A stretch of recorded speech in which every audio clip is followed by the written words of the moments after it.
Мен тірімін уайымдамаңыздар, менде бәрі жақсы. Енді мен күнім қазір клиникаға барам, жаңағыдай мұрнымды полностью чистка жасатамын, күніге жудырып деген сияқты. Одан бөлек сол уколым салдырам, системамды салдырам, сонымен күнім өтіп жатыр. Үй больница деген. Жалпы мына жақта көріп тұрсыздар, отек болып тұр. Бетім кішкене емес, нормально отек болып тұр, пока ол отек. Енді әлі 10 күн бар ғой, кетеді. Бүгін 4-ші күн после операционный. И мен мына жағымда нені алып тастады, байқасаңыздар, құлағым артынан айтқан едім ғой сіздерге, ол жақтан бір керек нәрсе алды мұрныма деп. Сол енді шүкір жазылып жатыр. Мұрным ішінде отек бар, сыртта отек деген сияқты, енді ол уақыт өте келе ол кетеді.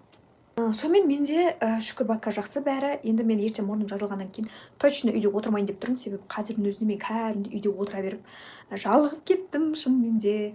Мұрным жазылмай тұрып та енді 1-2 күнде уже шыға беруге болады. Пока душқа түсіп жатқан жоқпын деген сияқты, былай кішкене өтірік жуынып жатырмын. Басы пока жууға болмайды дегеннен кейін бүйтіп полностью түйіп алдым, енді майы білінбесін деп.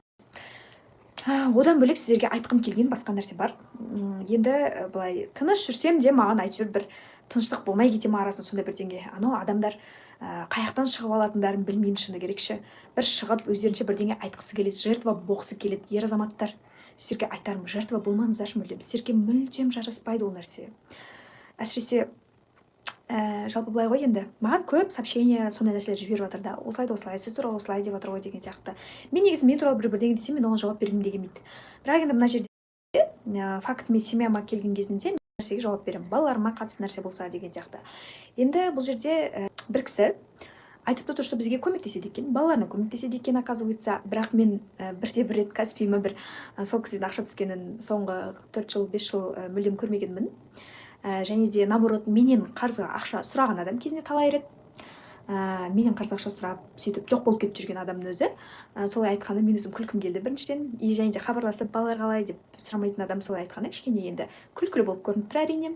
Қараңыздар, сіздерге мен бір сөзбен айта қояйын. Бұл менің семьямда, менің семьям деген мен 2 ұлым және де мен. Аллаға сансыз шүкір, Алланың арқасында одан кейін өзім обеспечивать ету, жаңағындай мектептер болсын, шүкір екеуі де частный мектепке барып жатыр қазір. Екеуінің мектебі, екеуінің киімі, тамағы, осы үйдің квартираның оплатасы, няньканың оплатасы, бүкіл нәрсе менің мойнымда. Және де оған басқа адам себеп болып маған көмектесіп, осынша мына балаға нан аларсың, киім аларсың, тамақ аларсың болса, басқа нәрсеге деген нәрсе болмаған.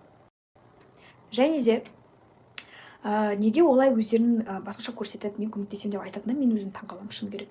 И плюс қыздар, мен сіздерге айтарым, оказывается, ажырасқаннан кейін алиментке бермей күтіп жүрудің ешқандай да бір керек жоқ екен.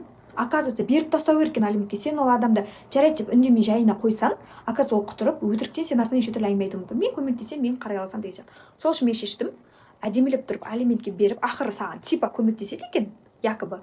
Шын мәнінде көмектессін ақыры. По закону көмектессін. Әрине, оның өзін көмектесе алса.